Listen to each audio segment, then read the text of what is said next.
isso é também um dado já bastante falado, né? Produtos ultraprocessados acabam sendo mais baratos que os produtos in natura, digamos assim. E um outro ponto é que justamente através desses entrepostos, como a SEASA e a SEAGESP, é que se realizam algumas políticas de governo muito importantes, como o Programa de Aquisição de Alimentos, que vai ampliar o acesso, né, da população mais vulnerável à alimentação saudável. Então esse é um ponto interessante de se pensar, né, a partir dessas infraestruturas, para entender, compreender esses sistemas técnicos que operam nesse mercado de alimentos, essas contradições que se desdobram, né, no tempo, e também, claro, eu não vou citar aqui, porque eu já falo isso o tempo inteiro, mas isso tem uma ingerência, né, da forma como a gente se relaciona com os alimentos a partir do modo de produção capitalista, né? É o que faz essas coisas serem como são em certa medida. Então eu vou analisar trabalho, técnica nessa pesquisa a partir dessas dinâmicas de mercado, investigando essas redes de distribuição e as cadeias de comercialização em escalas diferentes, né? De um lado, eu sigo pesquisando as feiras livres e esses atacados, né? Como a SEAGESP, SEASA e tal, a pesquisa está concentrada em São Paulo, né? Principalmente porque, enfim, maior, sai comida de lá para o Brasil inteiro, então mais simples, né? Simples não, quero dizer, é mais fácil de traçar, assim, alguns desses caminhos da distribuição de alimentos. Então, entrepostos, feiras, mas agora também, já estou acabando, falta bem pouquinho, também hortas comunitárias e esses circuitos urbanos de abastecimento. Então, estou tentando pensar essas dimensões bem micro, né? Estou acabando já. Então, as perguntas dessa pesquisa que eu estou começando são: como as transformações nessas infraestruturas de comercialização afetam práticas de trabalho, e eu quero pensar tanto a comercialização como a produção, quais e como são as cadeias operatórias que sustentam esse abastecimento urbano, que estratégias locais emergem para garantir acesso a alimentos saudáveis, o que as políticas de produção e comércio revelam sobre a viabilidade de uma democracia econômica alimentar, e é inspirada também em Antônio Bispo, se não é acessível, não é orgânico, eu vou me alinhar a essas iniciativas contemporâneas que propõem e experimentam sistemas alternativos de produção e distribuição alimentar nas cidades, né? Já tem mapeado isso, né? Além da SEAGESP, alguns mercados que já estão estabelecidos. Eu vou trabalhar com pelo menos duas hortas comunitárias, uma da Ocupação 9 de Julho e a outra com o Parque do Rio Bexiga, do lado do Teatro Oficina, né? Eu parei, estou acabando, gente. Então, nesse sentido, não é possível compreender os mercados de alimentos sem estar atenta a essas desigualdades que moldam ou propiciam os mercados globais. Por exemplo, essas infraestruturas estão relacionadas a essa dimensão mais global, né? Para onde que vai a comida que é produzida, né? Isso que eu já falei, redes intermediárias, essas orgânicas talvez, mas as hortas comunitárias já está traçado, né? E as feiras também. E aí são 3 níveis, né? A observação de uma dimensão mais micro, observação dos gestos técnicos, modos de fazer e saberes, habilidades corporais, que constituem o trabalho nos espaços de comércio de alimentos, principalmente, mas também nessas produções. Uma dimensão mais média, né, de investigação dessas cadeias operatórias locais, das redes de distribuição e das infraestruturas, desde feiras livres até mercados de bairro, supermercados, etc. Ou, né, sistemas mais colaborativos. E um contexto político-econômico, né, análise das políticas de alimentação e comércio e fluxo de mercadoria em termos mais globais, examinando esses grandes interpostos e as suas comunicações, né? Teria toda uma parte que volta, né, para o passado, em termos dessas pesquisas na SEASA no Rio Grande do Sul e como isso influencia o que eu estou pensando aqui, mas depois no debate a gente pode conversar. É isso.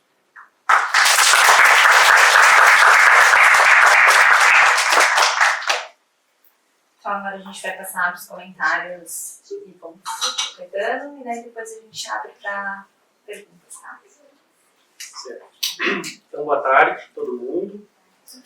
Queria primeiro também agradecer pelo convite de debater essa mesa, cumprimentar a comissão organizadora, a coordenação do curso também. Semana Acadêmica é sempre um espaço muito legal, né, de troca, de conhecimento, eu acho, daquilo que a gente vem produzindo quanto uma comunidade epistêmica, às vezes a gente debate muitas vezes mais fora do que dentro, né? Uma semana acadêmica é sempre um momento muito legal de fazer uma troca interna, assim, né? Acho que isso sempre tem que ser muito valorizado. Eu também cumprimento, agradeço, parabenizo os meus colegas aqui, todos de mesa. Para mim é uma alegria, um privilégio debater os trabalhos, né, as coisas que vocês trouxeram para a gente aqui. Acho que o primeiro ponto que eu queria destacar, também conectando com essa dimensão da importância das semanas acadêmicas, é porque é muito raro a gente ver uma mesa com diferentes níveis de formação e etapas, né? No formato de mesa. Isso às vezes a gente vê em simpósios, a gente vê como grupo de trabalho, né? Mas como mesa, assim, com esse destaque num evento, eu acho que isso é muito legal. E é o tipo de evento que permite normalmente isso, né, institucionalmente acontecer. Então é muito bacana ver diferentes níveis de formação, etapas aqui dialogando. Todos nós fazemos parte do mesmo grupo de pesquisa, então talvez os meus comentários até sejam um pouco redundantes, mas ainda assim é muito legal a gente poder fazer isso também publicamente, né? Eu acho que isso é algo a ser destacado. Aí eu fiquei pensando, em cima de tudo que vocês trouxeram, talvez algumas questões mais gerais, para a gente pensar conjuntamente também, quem está aqui nos assistindo, e depois umas perguntas mais específicas para cada um, né? Mas eu acho que essas questões mais gerais, elas apontam talvez para não sei se essa foi exatamente a ideia inicial da mesa, mas eu acho que tem algo aqui a ser discutido muito seriamente, e que foi um pouco também, eu acho, um mote da disciplina que eu dei no semestre passado, de Antropologia do Mundo Rural, que é a grande questão, né, assim, digamos, que está sempre colocado há muito tempo, que é qual é o lugar do rural, né, visto pelas ciências sociais de modo geral e pela antropologia em particular, considerando que isso como a Laura mais ou menos comentou aqui, às vezes parece que tem uma certa noção, algo que circula aqui no nosso senso comum acadêmico, que isso seria algo em declínio. É impressionante ver como é um tema, ou um universo de pesquisa que está em declínio, sei lá, desde o século XIX, nunca declina completamente. Então, isso é uma coisa Não a ser acaba de pensada. declinar. Eu acho que a questão aqui, né, que é interessante a gente pensar, é como paradigmas e proposições teórico-metodológicas emergentes, no caso da antropologia, a gente pode pensar nas ciências sociais em geral, vem reposicionando esse tema que é muito clássico, nas ciências sociais, ainda que, de certa maneira, ele tenha sempre, não sei o que a Carol, professora do CCA, que está aqui nos assistindo, quer dizer, né, socióloga, mas, às vezes, parece que se constituiu uma teoria sociológica em cima do tema da modernização que vê o rural como residual, aquilo que será superado, aquilo que vai ser, né? Enfim, a gente vai dar espaço a uma outra coisa e a gente vê que isso não é assim que vai se constituindo, né? Esse rural permanece, ele se transforma, e como diferentes paradigmas, né, proposições teórico-metodológicas que as ciências sociais vão desenvolvendo ao longo do tempo, vão dialogando com esse tema que vai se renovando. Eu fico pensando, em cima do que vocês mostraram aqui, em todas as discussões, talvez, que a gente faz mais internamente no Canoa, não só com relação ao rural, mas sobretudo com a pesca também, né, para pensar essas fronteiras, é que talvez essas novas proposições teórico-metodológicas, e aqui pensando muito claramente no que apareceu em Ingold, como autor aqui que vocês três citaram, a Natsini, né, a gente pode pensar na antropologia da técnica, na antropologia ecológica, as viradas, né, multiespécie, que vem acontecendo. De certa maneira, parece que a entrada desses paradigmas numa discussão sobre o rural vai recalibrando um pouco as fronteiras mais clássicas entre o agrícola, o agrário e o rural. Né? Então, domínios assim, epistemológicos, a gente pode pensar. Né? A gente pensa o rural, talvez, como esse domínio, né, que às vezes é a dimensão geográfica, mas também a questão sociocultural ou epistemológico, né, como a gente constrói o rural enquanto um objeto de pensamento. O agrário, pensando talvez essas questões que dizem mais respeito às relações fundiárias, acesso, posse à terra, a dimensão do trabalho. E o agrícola, numa visão talvez um pouco reduzida disso, mas mais do ponto de vista das técnicas, dos processos de cultivo. Né? E talvez esse aspecto mais agrícola, pensando que o nome da mesa é Agricultura e Antropologia, classicamente a gente ficava hesitando mais em adentrar, porque isso aparecia como um aspecto mais técnico, é o campo dos agrônomos, é o campo lá dos engenheiros, né? E talvez a antropologia da técnica, né? Essa antropologia mais da materialidade, pensar as infraestruturas, nos permita também falar um pouco sobre isso, né? De uma forma um pouco mais ousada, talvez, do que no passado, pensando justamente a agência social e política desses não humanos que estão nesse mundo rural, né? Ou nessas cadeias, né? Como mostra o trabalho da Viviane, começa no rural, vão até o urbano. Né? Interessante pensar isso, se vocês pudessem comentar um pouco, né? Essa dimensão, assim, que é algo muito próprio, né? Que apareceu aqui nos trabalhos. Mas tem outra coisa, eu acho, que conecta tudo que vocês trouxeram em cada um dos contextos, né? São contextos muito diferentes, são etapas diferentes também das etapas das cadeias, né, produtivas, contextos geográficos, enfim, tudo mais. Mas parece ter um ruído de fundo aqui de como tudo isso dialoga com projetos de desenvolvimento, né? Essas infraestruturas, como a Viviane falou, e seus impactos sobre sistemas agrários, se a gente usa um termo mais clássico, ou ecologias locais. Então, no caso da Laura, isso aparece muito claramente nessa questão da cultura da maçã, como ela se arraiga, né, no cotidiano de uma região que tinha um sistema agrário, que isso entrou como uma novidade em determinado momento. Então, como eu conheço bastante o trabalho por orientar, a pergunta que eu tenho a fazer e te exortar a falar um pouco mais sobre isso, como surge, né, essa cadeia, essa produção da maçã aqui na Serra Catarinense, vinculado a um projeto de desenvolvimento que, de certa maneira, tentou, até onde eu compreendo, né, o que você foi pesquisando, dar sentido a uma região que aparecia como economicamente estagnada, ou economicamente dominada, né, por um sistema agrário arcaico, que era da pecuária, depois, né, da madeireira, uma espécie de região periférica assim, do Estado, né, um Estado que é industrial, um Estado que tem uma agricultura familiar em modernização pujante, né, como a maçã aparece como uma alternativa para a modernização dessa região, se você pudesse falar um pouco mais sobre isso. Né? E aí, com relação ao Ariel e a Viviane, na verdade é uma pergunta específica, mas para vocês dois, assim, eu acho que ela vale para ambos. O Ariel está falando dessa questão dos certificados, né, de certificações, na verdade. Isso é algo que eu venho pensando há bastante tempo já, pelo modo com que isso dialoga com as questões do patrimônio, né, que é um campo que eu trabalhei.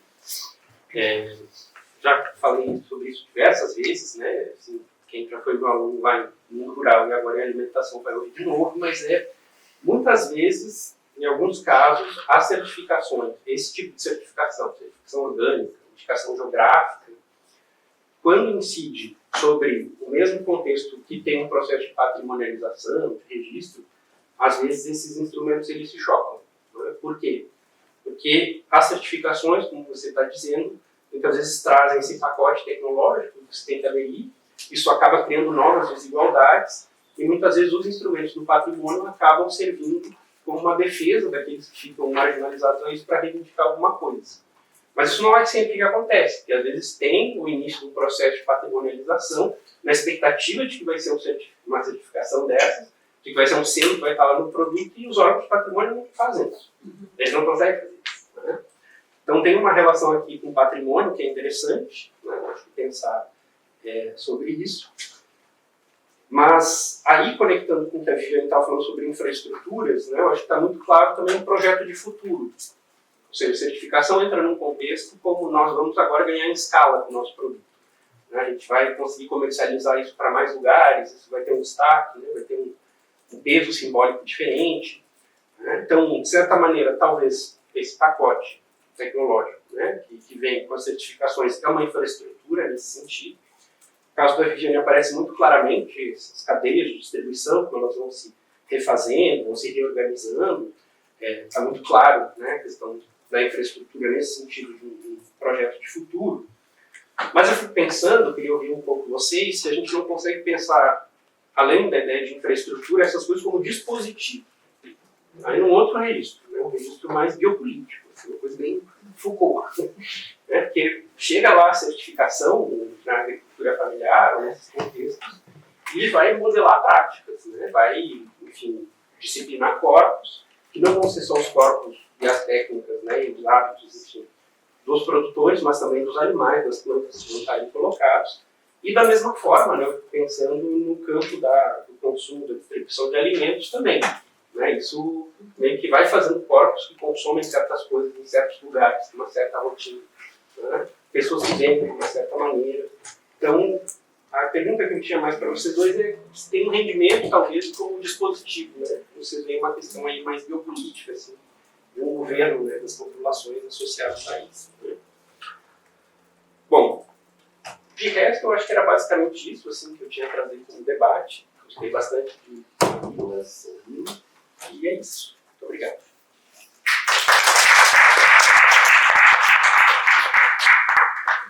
Não sei se a gente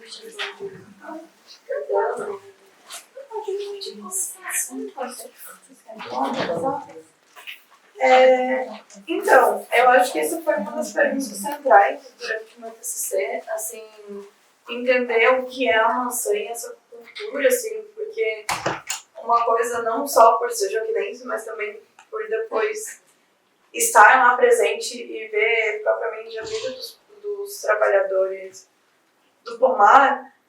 Como que você fala sobre a cultura da maçã e você não come maçã? Sabe? Tipo, a maior produção da cidade e você não come maçã. Tipo, isso não tá dentro da alimentação da própria cidade. Tipo, essa foi uma das primeiras coisas que eu começo a analisar, assim, no meu campo. Porque, normalmente, quando você produz alguma coisa, você se alimenta daquilo, assim. Pensando numa lógica, assim, mais tradicional, talvez, de produção, não sei. Mas, quando eu entendi como que a implementação da agricultura... Deixa eu formular. Quando eu entendi de onde que vem a maçã e essa produção e esse desenvolvimento, eu entendo que ela parte de uma revolução verde, então de 1950 mais ou menos, como um projeto de modernização da agricultura para o país. E quando a gente fala sobre identidade, tem um trabalho que eu acho muito interessante, que é do Marcos Juventus de Moraes, da PUC, que ele fala sobre, ele usa um termo chamado mosaico para entender a identidade de Santa Catarina. E quando ele começa a traçar isso, ele fala sobre a formação, então, de uma identidade cultural açoriana muito forte no litoral e de uma formação de identidade muito forte no oeste do alemão, do descendente de alemão e italiano, né? E quando isso você entende da formação do Rio Grande do Sul como um gaúcho, a Serra Catarinense fica num limbo de identidades, de não saber o que é. Então eu entendo que a produção da maçã ela vem também como esse lugar de identidade, de você dar um lugar de pertencimento para aquela região, assim. Então, justificar a produção como festa, como cultura da maçã, vem também desse lugar para justificar a própria produção.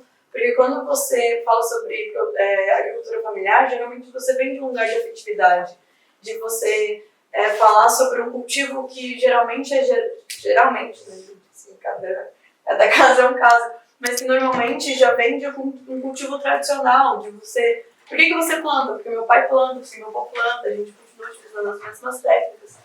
E numa coisa tão nova como a maçã, que não é algo que não tinha nem perto da região, eu entendo que é uma forma de você justificar a produção também.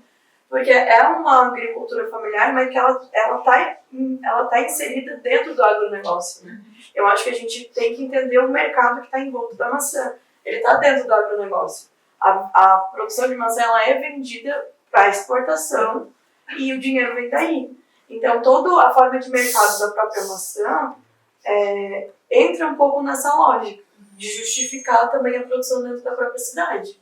Então, você cria festa, você cria sentido àquilo de um lugar de pertencimento.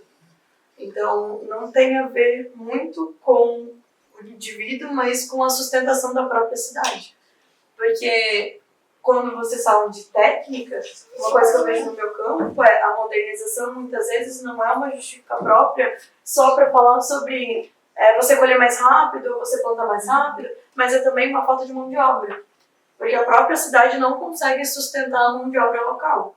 Então ela tem que exportar essa mão de obra. E quando você exporta essa mão de obra, sei lá quantas mil pessoas por ano chegando na cidade.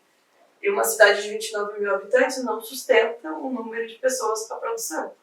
Então, é uma coisa que está emendada na outra. Assim, eu enxergo dessa forma, pelo menos.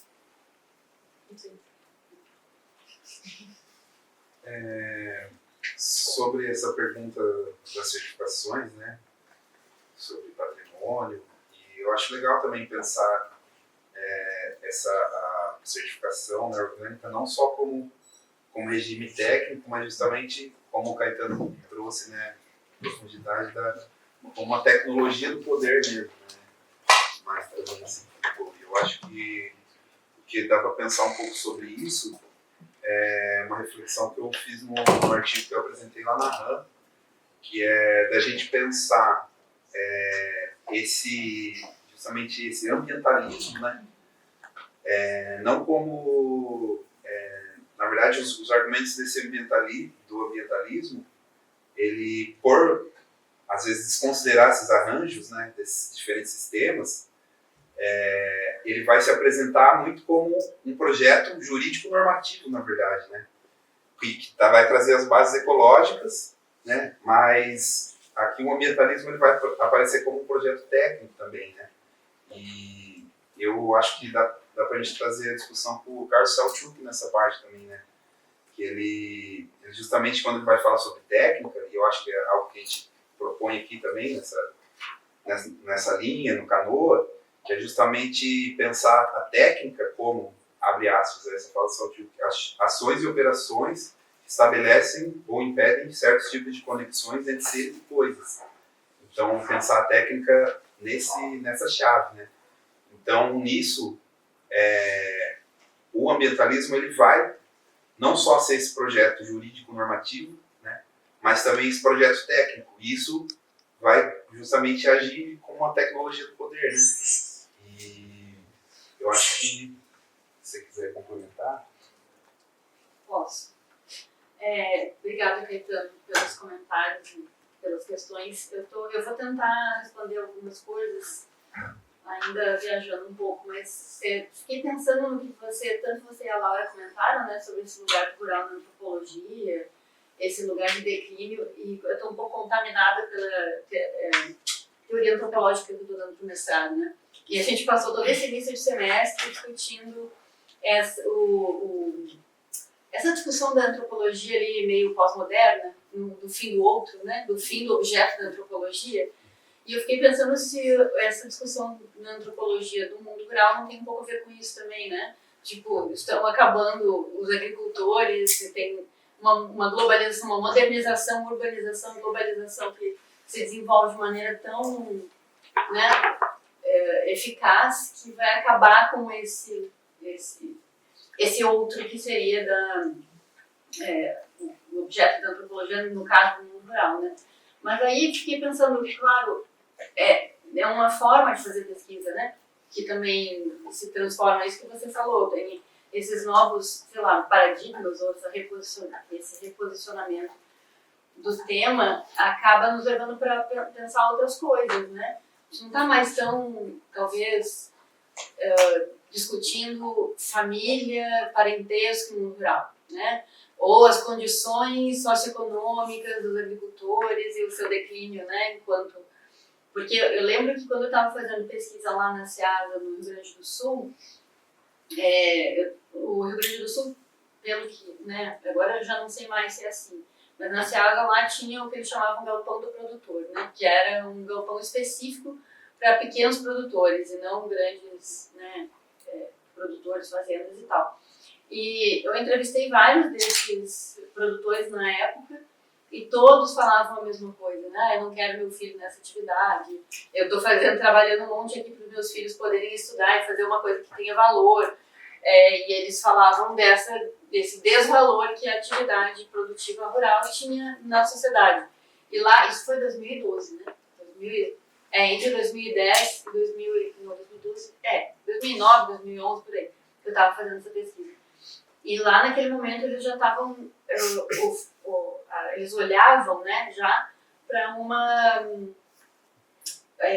um declínio da alimentação saudável, né? Eles já estavam dizendo, olha, o que a gente está fazendo aqui não tem valor, justamente porque se alimentar com essas coisas não tem mais valor, né? As pessoas preferem comprar bolacha, sei lá, outros tipos de produto, né? Essa conversa estava colocada naquele momento lá, né?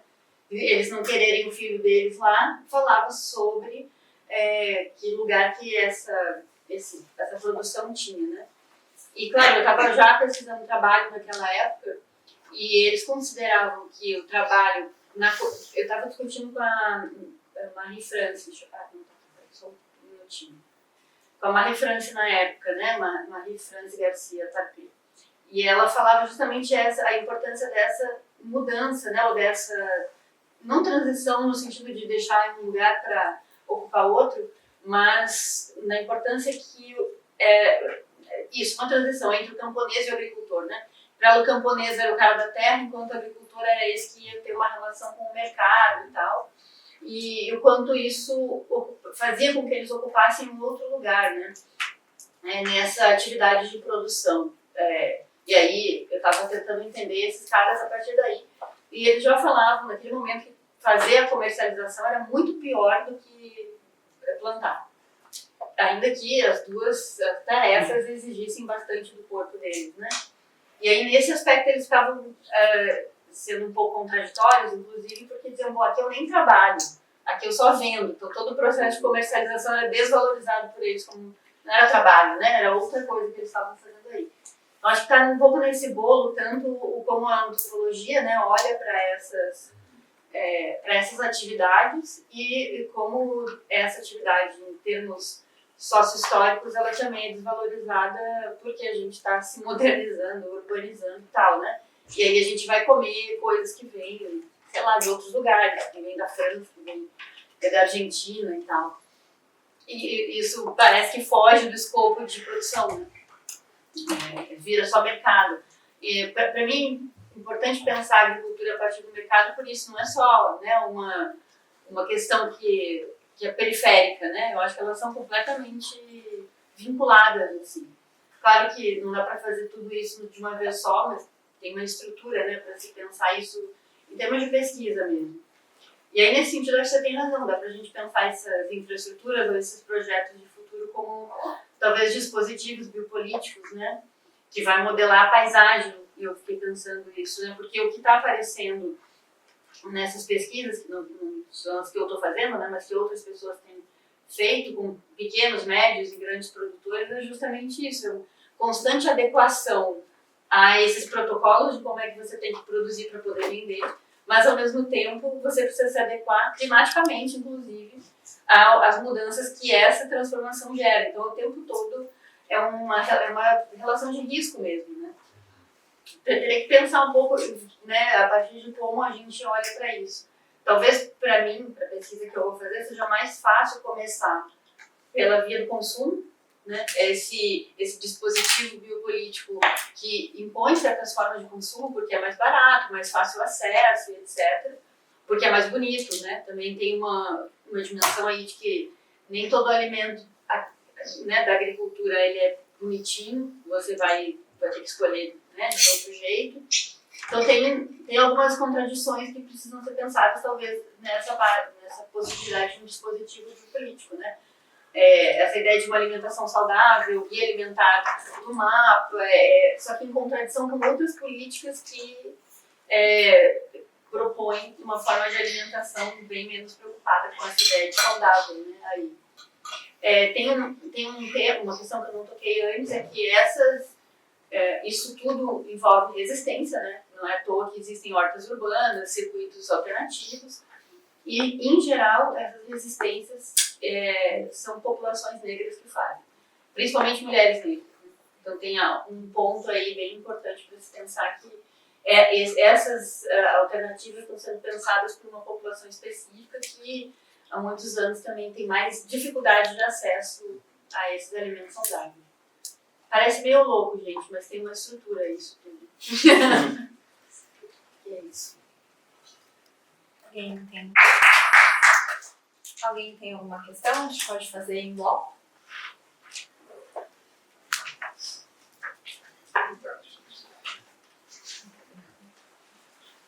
Ninguém?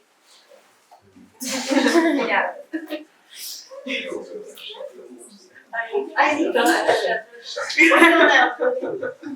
Só ninguém mais vai fazer pergunta, só eu. Já faz umas 3 já. Não pensei tanto assim. Mas, gente, primeiro eu queria agradecer o evento, o pessoal que está na organização do evento, parabenizar vocês pela mesa, muito interessante. Não que sei como o Caetano falou, todo mundo está no grupo de pesquisa, então a gente está acostumado a ouvir o que todo mundo está pesquisando. Mas pensando muito na sua apresentação, Vivi, e a gente já conversou sobre essa questão dos mercados e essa transformação do espaço urbano, mas quando você falou de você remover atravessadores, eu pensei numa outra coisa que vai ficando oculta nesse processo, e pensando um pouco, eu acho que é a Ana Paula Perrotta que fala desse processo de higienização urbana, mas em relação aos matadouros, como você vai tirando isso da percepção visual da cidade. Eu queria que você falasse um pouco mais sobre esse processo de trabalho mesmo, de produção, que os mercados maiores vão ocultando, porque como você falou, na feira você tem contato com o produtor que faz, que tem uma relação diferente com o produto que está sendo ali circulado, né? E como essa instituição dos mercados, do Carrefour, essas empresas de distribuição, eles podem, como que vai ocultando esses processos trabalhistas produtivos que fazem o alimento chegar para as pessoas. A minha pergunta era mais nesse sentido, assim, ter mais ouvir sobre isso. Mais alguém? É muito boa essa tua pergunta, na verdade, porque ela tem várias facetas, né? Eu tenho uma resposta fácil para isso, que é capitalismo.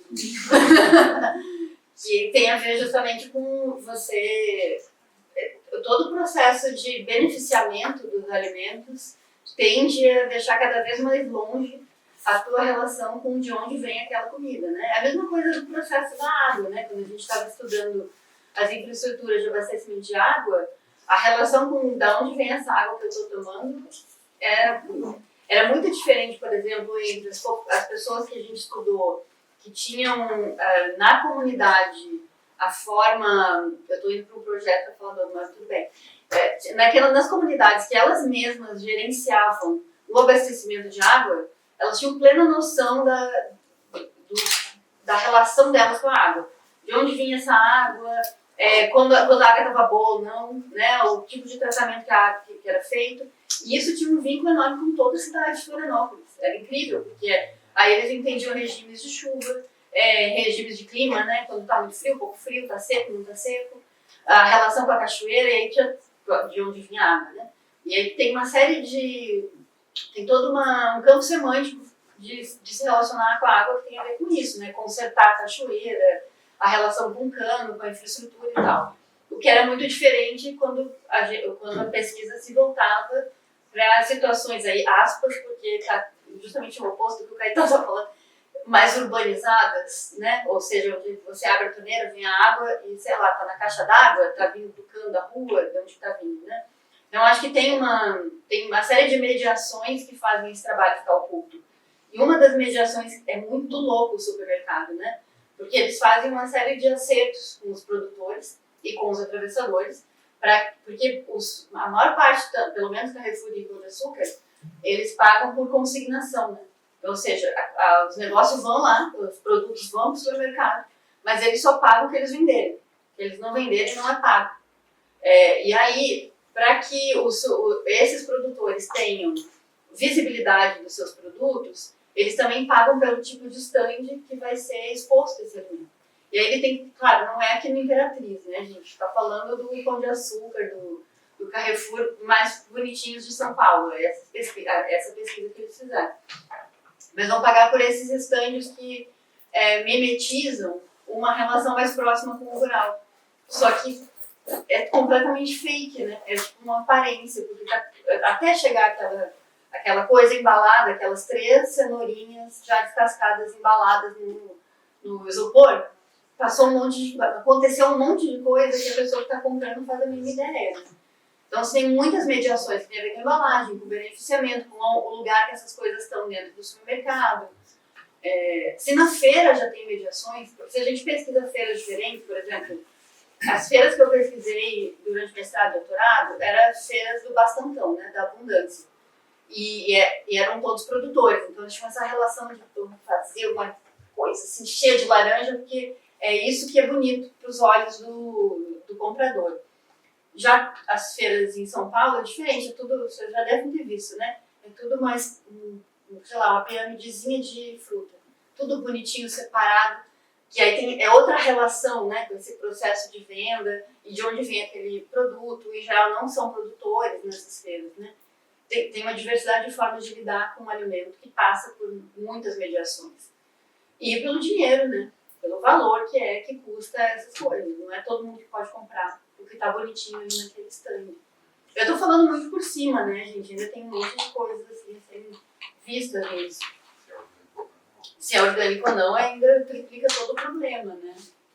Porque no livro esse dos donos do mercado, eles entrevistam alguns produtores, né? E muita gente teve que desistir, né? Porque não tem como bancar essa relação com essas distribuidoras. É caro demais. Caro, politicamente inviável. E as cestas orgânicas, a pandemia, em alguns casos, ajudou as pessoas, né? Ao invés de atrapalhar. Porque aí virou uma chave dessas cestas orgânicas, da galera se organizar comunitariamente. Deu meio que um start, assim, coisas que já estavam, né? Em formas de resistência, vamos dizer assim, que já estavam postas, mas que a galera não achava meios. E acabou achando. Posso só falar rapidinho sobre isso? Agora, sexta-feira passada, teve um seminário na reitoria de soberania alimentar e segurança. Segurança alimentar e soberania alimentar, do MPA, e teve um professor do CCA que conduz um projeto de extensão que tem a ver com as cestas, né? E mostrou os gráficos.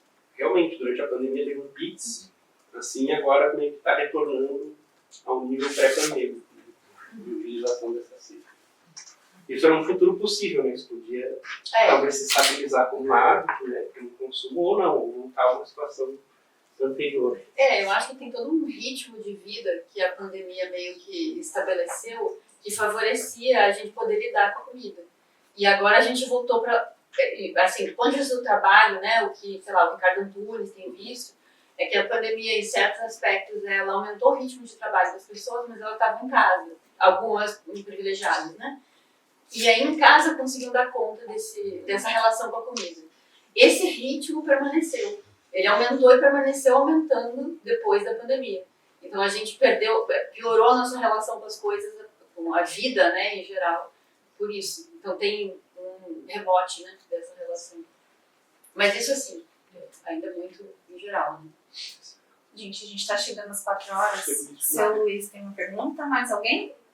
Tá, então... Tanto o trabalho da Laura como o trabalho da professora Viviane passa muito por uma questão de poder, né? Essa questão do agronegócio. Né? A professora Viviane falou da formação dessas centrais do CEAGEP, aqui em São Paulo, a SEASA, no Rio, né? Tem outros também. São projetos que foram criados na década de 60 e 70, são projetos da ditadura. A própria questão da maçã lá em São Joaquim também passou por isso. Né? Foi um projeto desenvolvido na época e tinha uma questão muito forte com a imigração japonesa, né? lá em São Joaquim. Foram os primeiros fruticultores a cultivar maçã lá. Né? E no caso específico aí da CEAGESP, teve um embate muito grande, que foi no governo Bolsonaro, que foi a colocação lá do coronel, que hoje ele é vice-prefeito lá de São Paulo, que era da rota, né? Então não compreende muito bem isso, eu não sei se alguma pesquisa lá que a professora fez isso apareceu ou não. E no caso da Laura, se aparece isso lá também, dessa questão da vinculação da imigração japonesa com a produtores de maçã, né? Lá em São Joaquim. Você pode pensar que eu estou fazendo isso. Tem mais uma pergunta, gente, peraí. Minha pergunta seria para a Laura, sobre a cadeia da maçã. Meu nome é Maria Helena, eu sou jornalista, eu tenho pesquisado trabalho na cadeia da maçã nesse último ano. E eu queria perguntar justamente sobre as suas percepções em relação aos trabalhadores, assim, como que eles trouxeram nas entrevistas, enfim, essa relação com o espaço, com o ambiente dos pomares, né? E são lugares que, além do trabalho, tem muitas relações que são desenvolvidas ali, né?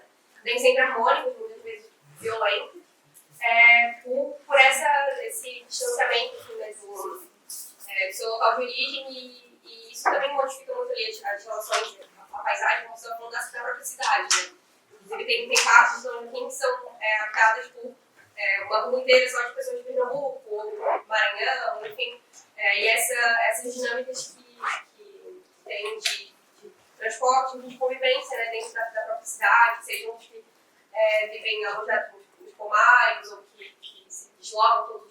queria saber um pouco mais sobre o que eles trouxeram, né, em relação a isso, né, a vivência ali em São Joaquim. Mais alguém, gente? Vamos fechar então essa hora de conversação. Eu acho que vou responder tudo. Mas só se não TDAH, né, gente? Depois não lembro. Então, os japoneses apareceram pra mim dentro da EPAG. Não foi no campo. Porque uma coisa que eu percebi, e eu repercebi também depois quando eu olhei, quando eu morava em São Joaquim, mas eu percebi agora. É uma comunidade muito fechada. Assim, eles são muito nucleados entre eles e em quem eles se relacionam especificamente, assim. Tanto que tem a escola japonesa em São Joaquim. Eu acho que agora ela está fechada, inclusive. Mas os primeiros agrônomos a chegar na região, ou que foram mandados para o exterior para entender quais maçãs iam ser produzidas, eram japoneses. Então, existe uma relação. Eu não entrei propriamente em falar com eles, porque como eu fixei a minha pesquisa nesses pomares que estavam ao redor da cidade, nenhum deles era relacionado a isso. Então, querendo ou não, eu não toquei nesse lugar. Eu preferi muito mais ir para ver aquela história, o que o campo me mostra, sabe? E o único momento em que foi falando sobre a migração japonesa foi quando falaram sobre o pessoal da EPAGRE em relação aos agrônomos que iam até o Japão para pesquisar a produção de lá e trazer de volta. Mas isso lá no início da produção dos anos 70. Então, assim, o maior produtor de maçã de São Joaquim é japonês, é o Iragami. Conheci ele aqui, mas não tive contato com o pomar dele, nem nada do tipo. Assim, eu sei que, inclusive, tem um pessoal que está fazendo agora um livro sobre ele, porque a família dele é de São Paulo, e daí eles estão pesquisando e agora vão desenvolver um livro sobre a história dele, da família dele. E também é isso, né? O pessoal chegou em São Paulo e depois se desceu. Não tivesse encontrado. Então, um pouco que eu sei sobre isso, assim. Fico muito feliz em saber que tem outra pessoa pesquisando bastante, porque sinceramente foi tortuoso esse caminho de pesquisar referencial bibliográfico. Inclusive tem várias referências, se quiser depois conversar sobre isso, assim. Então, é um assunto muito delicado falar sobre os trabalhadores, assim. Eu acho que eu queria primeiro falar que, tipo, existe uma ordem de exploração de trabalho em São Joaquim. Os produtores rurais também são explorados como monopólio das empresas de São Joaquim. Obviamente não é o mesmo impacto, a mesma forma que os trabalhadores em si rurais que não têm terra são afetados. Eu separei os trabalhadores em várias categorias. Tem os trabalhadores locais, que normalmente eles trabalham com algum emprego, tipo assim, segurança em algum lugar, durante a colheita eles vão nos pomares ao redor da cidade para trabalhar com isso para conseguir uma renda extra. Isso é uma coisa muito comum nos pomares ao redor da cidade. De quem trabalhava aqui nesse lugar são pessoas da cidade. E geralmente são joaquinenses. É mais difícil serem pessoas que migram. Os trabalhadores imigrantes, eu defini por 3 categorias, assim. Os que vão para São Joaquim conseguem se estabelecer e geralmente traz família ou se estabelece sozinho na cidade. E sai da maçã. Então eles não continuam trabalhando com a maçã, que isso fala muito sobre a produção em si. Porque, né, tipo, eles entendem que existe um lugar de segurança e melhor qualidade de vida, de trabalho, assim. Tem os trabalhadores que vão e voltam todos os anos, então eles vão para a colheita e voltam para a sua origem. E tem os trabalhadores que fazem a rota nacional, né? Então, assim, sai da maçã, vai para a cebola, depois vai para o fumo, depois vai para a laranja e depois volta para casa. Quanto mais longe o trabalho, mais precarizado é. E mais são pessoas que são colocadas nesse lugar de precariação. Faz 20 anos que a produção de maçã está estabelecida em São Joaquim. Então, faz 20 anos que tem pessoas em trabalhar e voltar.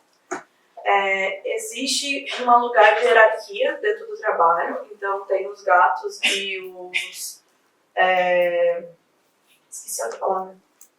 Mas os gatos são os intermediários. É o pessoal que vai trazer o pessoal do norte e do nordeste para trabalhar em São Joaquim e que hoje em dia normalmente são pessoas que migraram. O que também é interessante, porque estabelece uma relação de troca, né? De você falar a mesma língua, digamos assim. O que eles me falaram não existe uma sociabilidade dentro de São Joaquim para aqueles que moram em São Joaquim. Então eles não se conversam entre eles e eles não têm locais de convivência. Tipo, a última entrevista que eu fiz foi um trabalhador de maçã e ele falou, final de semana a gente não tem o que fazer. Ou a gente vai pro bar, ou a gente fica em casa. É que nem Floripa. Então, existe uma situação que eles não têm uma... E assim, a São Joaquim, a cidade em si, não socializa com eles. Teve um evento em São Joaquim que foi para comemorar a festa de São João, mas para comemorar a festa de São João do Nordeste. Então a ideia foi trazer tradições do Nordeste para agregar esse pessoal. E foi boicotado pela cidade. Então, assim, a cidade não aceita a sociabilização com essas pessoas. Então, são pessoas que são muito isoladas. Existe também pessoas que vêm do norte e do nordeste para trabalhar em São Joaquim lá com maçã. E a forma como elas se relacionam em São Joaquim é diferente. Elas têm lugares de acesso que os trabalhadores não têm. Então, assim, hoje o sindicato rural, o sindicato dos trabalhadores rurais, também não consegue dar conta do número de trabalhadores e incluir essas pessoas em São Joaquim. Assim, tirando outras coisas, assim, não dá de falar, que eu convivi, que eu presenciei em campo. Então, assim, meio que tudo que falam foi falado no meu trabalho, foi visto no meu campo. Tipo, a precarização é real e ela tem a ver com distância. Quanto mais longe o pomar, mais precário é. E isso também é pro produtor rural, porque mais caro fica a produção. Então, como existe um monopólio dentro da cidade de compra e venda de maçã, existe uma lógica também de transporte. E esse transporte diminui a rentabilidade do pomar. E isso faz com que você também diminua o salário do próprio trabalhador. Então, é um trabalho muito sofrido e é muito desassistido. As pessoas são muito desassistidas. É bem absurdo, assim. E é isso, assim, é muito triste e eles têm uma urgência em falar, mas medo de falar. Isso foi visto no meu campo. Tipo assim, os trabalhadores que não eram do São Joaquim, eu tive que ter uma relação complexa para chegar neles. Assim, foi muito bem trabalhado e dialogado. E também de confiança, né? Então eu não falo o nome dele no meu trabalho. As coisas que foram faladas por eles, tá? Não é falado quem foi, assim. E isso Isso é interessante também, porque os nomes que eu falo no meu trabalho, os trabalhadores de São Joaquim, também é um lugar de validação do trabalho deles. Né? Então, quando eu falo sobre o seu Ivan, é porque ele trabalha desde os 10 anos de idade e faz 50 anos que ele... Não, faz 30 anos que ele trabalha com maçã, mas faz 50 anos que ele trabalha. Então, falar o nome dele no meu trabalho é um lugar de reivindicação também de visibilidade dele. Mas eu falo sobre não falar o nome dos trabalhadores imigrantes é um lugar de proteção. Porque também é um lugar de depositar confiança e falar a vivência deles dentro do pomar, assim. Acho que é mais ou menos isso. Peraí, agradecer a pergunta, eu não agradeci que tá claro, gente, desculpa. Eu vou falar bem rapidamente, não vou entrar na questão agronegócio em particular, porque eu acho que é um termo muito grande que abarca tanta diferença e tanta contradição que a gente precisava falar só sobre isso, né? Como a Laura mesmo mencionou, tem agricultura familiar dentro do agronegócio. Uma coisa, sei lá, é plantation de soja e outra são os pomares de maçã, é bem complexo. Mas sobre o campo é interessante pensar, porque eu sei, né, para a galera que está finalizando o curso, a gente tem conversado sobre isso em seminários de escrita. Todo campo que é numa instituição, né, que exige uma permissão para você entrar, ele coloca limitações, né? Eu comecei o meu campo em 2017 lá na CEAGEP. E a minha entrada se dá via o setor de comunicação. Eu precisei de uma carta da pós-graduação daqui, dizendo que eu era pesquisadora, que eu ia gravar lá dentro e tal, que eu ia com outras pessoas, porque eu fiz campo acompanhada. É um campo atacado de peixe na madrugada, masculino, né? Meio violento, assim, violento no sentido de ser meio hard, né? O ambiente. Então eu tinha que dar todos esses detalhes para poder entrar. E foi o que aconteceu. Pude entrar, fiz campo 2017, 2018. Aí, início de 2019, eu comecei a ver que estava meio complicado, mas continuei fazendo campo até ir para o pós-doc. Quando eu voltei para o pós-doc, já era pandemia. Já era o diretor da CEAGESP, era o cara da rota. E aí as coisas ficaram bem complicadas, né? Não tinha como entrar lá durante a pandemia.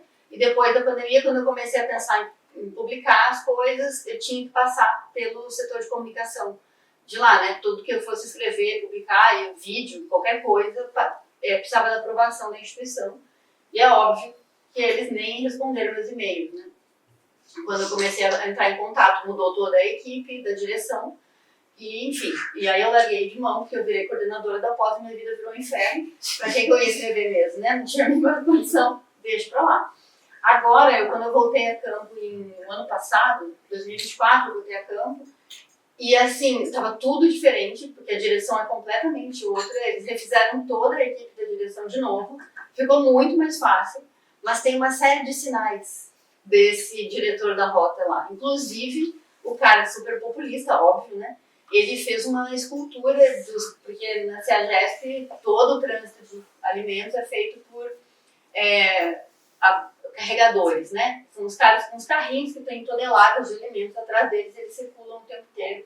Boa parte dessas pessoas, inclusive, são pessoas que estão numa... Como é que chama isso quando a pessoa trabalha fora da instituição prisional? Eles estão fazendo um trabalho, né? Isso. Mas tem um nome para esse trabalho específico, né? E eles estão nesse trabalho. E aí tinha uma escultura de um carregador lá, então tem uns sinais, né, de como essa estrutura institucional, ela teve uma mão aí, né, do bolsonarismo. Porque o cara da rota era super bolsonarista, né? Toda a divulgação, a comunicação da CEAGESP mudou completamente nesses anos. E ficou muito mais precário, parece que tá caindo a qualquer momento, aqueles boxes, tudo vão cair no chão, tá? Tudo muito horroroso lá, acabado, assim. Eu acho que é um projeto mesmo, acabar com a CEAGESP, né? Tinha um projeto antes da mudança de governo de privatizar a parte, né? Da CEAGESP, uma parte já inclusive, e tal. E lá tem fábrica de gelo, tem tudo, né, lá dentro. É uma cidade, assim. Mas é isso. Então, todo o trabalho institucional exige um pouco de jogo de cintura, né? Institucional no sentido dentro de uma instituição. Né? E eu não gosto de fazer isso. Eu não gosto dessas regras. Gente, acho que a gente pode dar encerramento à mesa, né? Nossa, Obrigada, gente.